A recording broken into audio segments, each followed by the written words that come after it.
un ton des plus offensifs.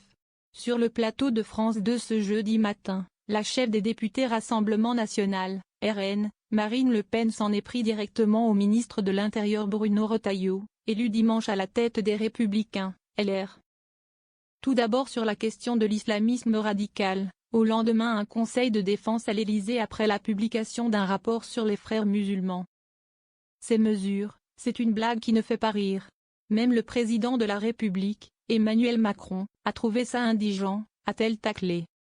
Dans nos colonnes ce mercredi, l'ancien chef des sénateurs LR a annoncé vouloir casser les écosystèmes financiers et que le pôle juridique du ministère de l'Intérieur assurera un rôle de parquet administratif afin de documenter les dissolutions ou les entraves administratives.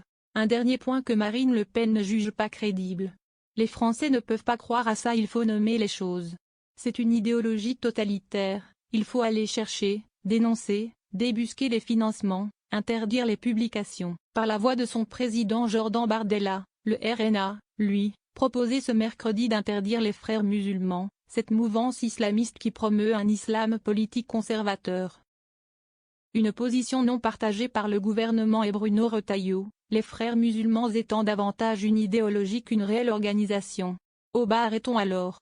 Au bas, ils n'ont pas déposé de statut pour faire une association alors du coup on ne peut pas les interdire, a raillé Marine Le Pen ce jeudi, d'un ton plus que moqueur.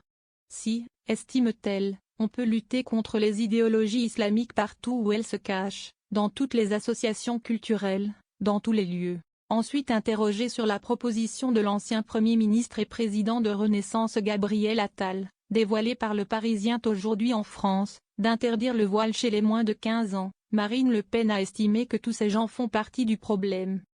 Ils nous font perdre un temps fou.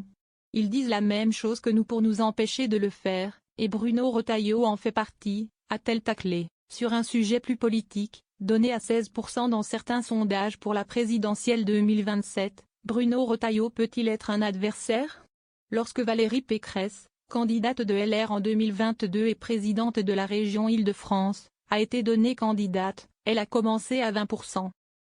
Elle a fini à 4,5%, s'est moquée celle qui a été condamnée à 5 ans d'inéligibilité fin mars. À la question, au second tour est-ce que vous voteriez pour Édouard Philippe ou Marine Le Pen, il a répondu Marine Le Pen, fin du jeu, game over. Encore une fois, ces gens font partie du problème.